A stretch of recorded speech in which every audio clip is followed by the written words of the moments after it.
ETF index mutual funds నేర్చుకుని stock మార్కెట్లో రాణించాలనుకుంటున్నారా? వెంటనే ఈ నెంబర్కి కాల్ చేయండి. నమస్తే సార్. నమస్తే.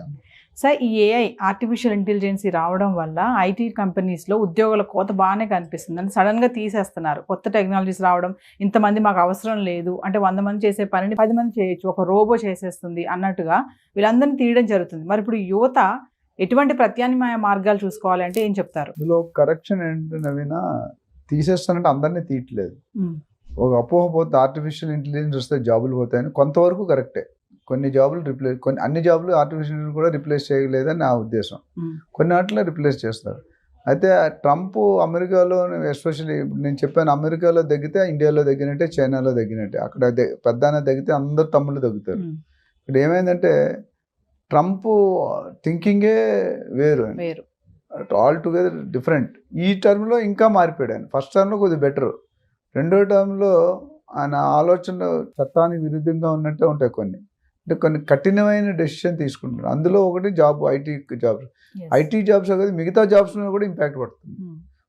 మనం అనుకుంటే కొన్ని వేల మంది లిస్ట్ చేశారు, కొన్ని లక్షల మంది లిస్ట్ చేశారు. అంచులు ఆల్రెడీ కొంతమంది వచ్చేసారు, ఇంకొంతమంది రావడానికి మన ఇల్లు అమ్ముకుంటున్నారు, ప్రాపర్టీలు అమ్ముకుంటున్నారు, మిగతా అసెట్స్ ఉంటే అమ్ముకుంటున్నారు, తక్కువ రేటుకి అమ్మేసుకుంటున్నారు. ఎందుకంటే అక్కడ నుండి జాబులు లేకుండా సర్వైవ్ అవ్వలేరు. సో ఆర్టిఫిషియల్ ఇంటెలిజెన్స్ అనేది న్యూ ఎమర్జింగ్ సబ్జెక్ట్. మార్కెట్లో ఫ్యూచర్లో it is going to play lot of data science కానీ, డేటా అనలిస్ట్ కానీ, ఈ ఆర్టిఫిషియల్ ఇంటెలిజెన్స్ కానీ, సైబర్ సెక్యూరిటీ ఇవన్నీ కూడా పెద్ద రోల్ ప్లే చేస్తారు. అయితే ఎవరిని తీసేస్తారనేది క్వశ్చన్. అందరినీ తీయడానికి అవకాశం లేదు, ఎందుకంటే ఆల్రెడీ సిటిజన్షిప్ ఉందనుకున్నాను. ఎట్లా తీస్తారు? ఎవరైతే గత 8-10 సంవత్సరాలు వెళ్ళి మ్యాక్సిమం వీక్గా వెళ్ళారో, సబ్జెక్ట్ లేకుండా, ప్రోటోకాల్ లేకుండా, ప్రొసీజర్ లేకుండా, డివేట్ చేసుకొని, మ్యానిపులేట్ చేసుకొని, మేనేజ్ చేసుకొని వెళ్ళారో వాళ్ళకి ఇబ్బంది. సో వాళ్ళకి ప్రత్యామ్నాయం ఇంకేం లేదు. పెద్ద పెద్ద కంపెనీస్ కూడా సడన్ గా వాళ్ళని తీసేస్తున్నారు కదా సార్. మరి అలాంటి వాళ్ళు ఇప్పుడు ఏం చూసుకోవాలంటారు? అంటే వాళ్ళకి వేరే ఏమన్నా ఉన్నాయా మార్గాలు? మరి మార్గాలు అంటే ఇప్పుడు మీకు ఎలా చెప్పండి, జాబ్స్ అనేది దొరకడం కష్టం అండి. Government jobs ruled out. వాళ్ళు ఫెడరల్ వాళ్ళకి అంటే గవర్నమెంట్ ఎంప్లాయీస్కి బైఅవుట్ స్కీమ్ పెట్టారు. ప్రైవేట్ వాళ్ళకి అంతే కమిట్మెంట్ ఉండదు. 1-2 నెలలు ఇచ్చి నోటీస్ పెట్టి తీసేస్తారు. అయితే వాళ్ళు ఎవరైతే బయటకు వచ్చేస్తున్నారు, either they have to become an entrepreneur వాళ్ళకున్న ఫీల్డ్లో, లేదా వేరే సెగ్మెంట్ షిఫ్ట్ అవ్వాలి. వేరే సెగ్మెంట్ షిఫ్ట్ అయితే స్టార్టప్స్. ఎందుకంటే ఇప్పుడు స్టార్టప్కి మంచి బూస్ట్ ఇస్తుంది ఇండియా. స్టార్టప్ ఇండియా టైటిల్ నేమ్తో they are giving good support, funding కానీ.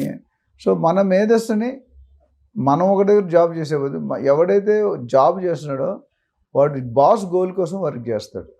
నీ లక్ష్యం ఉండదు, నువ్వు ఇంకెవడో లక్ష్యానికి నువ్వు పనిచేస్తున్నావు. అంటే కొంతమంది అంటున్నారు సార్, కంపెనీ ఓనర్స్ ఎవరైతే ఉంటారో, అంటే నాట్ ఇన్ అమెరికానే కాదు ఎక్కడైనా సరే, కంపెనీ ఓనర్స్ ఎవరైతే ఉంటారో వాళ్ళని జాబ్ చేసే వాళ్ళని మనుషుల్లా చూడట్లేదు, మెషిన్స్ లాగా చూస్తున్నారు అని అంటున్నారు. దానికి అంతే కదా. ఇప్పుడు కంపెనీ ఎవరైనా తీసారు, ఫస్ట్ హై టికెట్ని తీసేస్తారు సిఇఓ లెవెల్లో. ఒక సిఇఓ శాలరీ కూడా 100 మంది ఎంప్లాయీస్ ఉంటుంది, లేదా 50 మంది ఎంప్లాయీస్ ఉంటారు. ఇక్కడ 100 మంది తీసే బదులు ఒకరినిద్దరు పైన పీకితే సెట్ అయిపోతుంది ఒకటి. అట్లా మొత్తం తీసుకుంటూ పోతే సిస్టమ్ కంపెనీ దెబ్బతింటుంది. అది వీళ్ళకి ఏంటంటే వీళ్ళకి వచ్చే ఆర్డర్లు తగ్గినప్పుడు వీళ్ళు ప్రతి ఆల్టర్నేటివ్ ఏంటంటే ఓవర్ హెడ్స్ తగ్గించుకోవాలి. ఇప్పుడు ఏముంది, కాంట్రాక్ట్స్ రావాలి కొన్ని. ఇప్పుడు Indian companies only America companies పనిచేస్తాయి. వాళ్ళు కాంట్రాక్ట్ ఇస్తేనే ఇక్కడ సర్వే అవుతుంది. ఇక్కడికి ఎందుకు వచ్చారు? వాళ్ళు లేబర్ కోసం, లేబర్ చీప్ కాబట్టి వచ్చారు. మనం గంటకి $7-8 కూడా పనిచేస్తాం. అక్కడైతే $50 వేయాలి, $40-50 కంటే, అంటే ఆల్మోస్ట్ 20%, 80% సేవింగ్. అండ్ మన క్వాలిటీ యాక్యురసీ కూడా మన వాళ్ళు ఎస్పెషల్ ఇండియన్స్ బాగా చేస్తారు మిగతా వాళ్ళతో పోలిస్తే. కమిట్మెంట్ కానీ, కాన్ఫిడెన్స్ కానీ. ఇక్కడ ఏమవుతుందంటే ఐటీ కోత, ఎందుకంటే వాళ్ళకి బిజినెస్ లేనప్పుడు ఆ ఎఫెక్ట్ మనమే పడుతుంది. వాళ్ళకి గవర్నమెంట్ కూడా కాంట్రాక్ట్ రావట్లేదు. ఇవి ఐటీ అంటే పెద్ద పెద్ద, ఇప్పుడు ఇన్ఫోసిస్, TCS ఇవన్నీ అంటే పెద్ద పెద్ద $1 బిలియన్ ఉంటాయి. అది వాళ్ళకి రానివాడు వాళ్ళు ఎవరికి ఇస్తే ఎంతకాలం పోషిస్తారు మనల్ని? అందుకనే అక్కడ రెసిషన్ వచ్చిందంటే నాకు తెలిసి నెక్స్ట్ 1-2 years అక్కడ కూడా రెసిషన్ వస్తుంది. ఈ లెక్క మనం అన్ని ఎక్కడెక్కడ ఏరుకొని పిక్ అండ్ చూసి చెడుపుర్లు అని తెస్తే ఒకేసారి తీసినా కూడా కష్టమే కదా. ఆ సిస్టమ్ సెట్ కాదు. ఇప్పుడు ఆయన ఏమంటాడు, బయట వాళ్ళని పంపించేసి మన వాళ్ళు ఒక లీడర్స్ పెట్టి ఒక టీమ్స్ డెవలప్ చేసుకుంటే ఏ సెక్షన్ అని చెప్తున్నాడు. చెప్పడం అంటే ఇండైరెక్ట్గా మనం పంపించేద్దామనే ఉద్దేశం. అది కూడా లీగల్ ఉన్న వాళ్ళు ఆయన ఏం టచ్ చేయట్లేదు. నాకు తెలిసిన మా ఫ్రెండ్స్ లీగల్లో ఉన్న వాళ్ళు ఎవడైతే టెంపరీ దొంగతనంగా వీసా లేకుండా ఉంటున్నారో, ఉద్యోగాలు లేకుండా ఉంటున్నారో, లేకపోతే రాంగ్ ఒక యూనివర్సిటీలో చదువుకొని ఇంకో ఊరికి వెళ్ళి చేస్తున్నారు, వాళ్ళందరి మీద టార్చ్ పెట్టండి. ఈ డోజ్ అనేది అందులో ఒక పార్ట్. ఎందుకంటే అబ్జర్వర్స్ ఎనాలిస్ట్ కొన్ని టీములు పెట్టాడు, పలానా ఐటీ శాఖ నువ్వు చూసుకో, ఈ శాఖ నువ్వు చూసుకో, మినిస్టర్ అట్లా ఇచ్చి they are finding out all the true చూపించి పంపించేస్తున్నారు. అంటే ఈ లే ఆఫ్స్ అనేవి మనం ఎప్పటి నుంచో చూస్తున్నాం కదా సార్, అంటే కొత్తగా ఇప్పుడు ఈ ఏఐ వల్లే జాబులు పోతున్నాయా అంటే ఏం చెప్తారు? ఏ వల్ల ఒక up to sudden portion decide నా 100% నేను ఏ అనుకోను, ఎందుకంటే ఏ వల్ల కొంతవరకు ఉన్నాయి. చాలామంది నేను ఒప్పుకోను ఏ వచ్చినందుకు జాబ్స్ ఏం పోవండి, కొంత పర్సంటేజ్ రిప్లేస్ అవుతుంది. ఇప్పుడు నేను ఇప్పటికీ చెప్తుంది ఏ కొన్ని పనులు చేయలేదు, ఇప్పుడు కూడా కొన్ని పనులే చేయగలుగుతుంది. అందులో వీక్ సర్టిఫికేట్ లేని వాళ్ళు, ఇల్లీగల్ వాళ్ళని వెళ్ళిపోతున్నారు. రెగ్యులర్ వాళ్ళు టాలెంట్ వాళ్ళకి కూడా కావాలి. ఇప్పుడు మనం తీసుకురాడు ఒక టాలెంట్ వాడిని, వాడు $50 ఇవ్వాలి గంటకి, మనకి $8 ఇస్తే ఆయన $50 ఎందుకు తీస్తాడు? But if is not skilled person, if is not skilled, ఈ డజంట్ హ్యావ్ టెక్నికల్ నాలెడ్జ్, ఈ డజంట్ హ్యావ్ పైథాన్, ఈ డజంట్ హ్యావ్ జావా, ఇవన్నీ అవి లేని వాళ్ళు తీస్తున్నాడు. అందుకని మనం లాస్ట్ టైం చెప్పాం కదా, it's better not to go illegally to America. ఇప్పుడు ఒక 30 years బ్యాక్ అమెరికా మోజు ఉండేది అత్తగారికి, ఏంటంటే అల్లుడు అమెరికా అయితే 5 కోట్లు, అప్పట్లో మేము చదువుకున్నట్టు 50 లక్షలు కట్టినారు అప్పట్లో, అంటే 30 years బ్యాక్. అప్పుడు 50 లక్షలు అంటే కొన్ని కోట్లు. అది ఇప్పుడు అది లేదు, ఎందుకంటే ఇండియాలోనే అంత శాలరీస్ ఇస్తున్నారు. There are companies which are paying equal salaries to America, London. So అక్కడ ఏంటంటే చాలాసార్లు ఒక సినిమాలో బ్రహ్మానందం గారు బోర్డు పెట్టుకుంటాడు ఎంఎస్, వాళ్ళ అత్తగారు ఏమంటారంటే అమెరికా అల్లుడు కదా ఎంఎస్ అనేది, మంచి కట్ట నుంచి పెళ్ళాడు. 2 సంవత్సరాల తర్వాత ఆవిడ అమెరికా వస్తుంది అల్లుడు ఇంటికి. వస్తే బెంచ్ కార్లు దిగుతాడు, మంచి బెంచ్, పెద్ద బెంచ్ దిగి హాస్పిటల్కి వెళ్తాడు. అత్తగారు అక్కడ రిసెప్షన్ ఉన్నాడు, లోనికి వెళ్ళి డ్రెస్ మార్చేస్తాడు, డ్రెస్ స్వీపర్ బకెట్ పట్టుకొని వస్తాడు. వచ్చి అత్తగారు ముందు అదేంటి అల్లుడు నువ్వు ఎంఎస్, బ్రహ్మానందం మెయిన్ స్వీపర్ అన్నాడు. ఎంఎస్ అంటే వేరే మీనింగ్.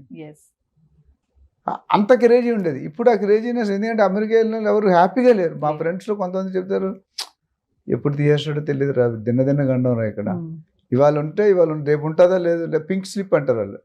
సెక్యూరిటీ మాట్లాడే అవకాశం కూడా లేదు మేనేజర్తో. పింక్ స్లిప్ అంటే నీ సెటిల్మెంట్ ఇచ్చేస్తాను, నీకు 2 నెలలు సాలరీ నువ్వు వెళ్ళిపో, మేనేజర్ లేడు, తీసుకొని యూఆర్ అవుట్.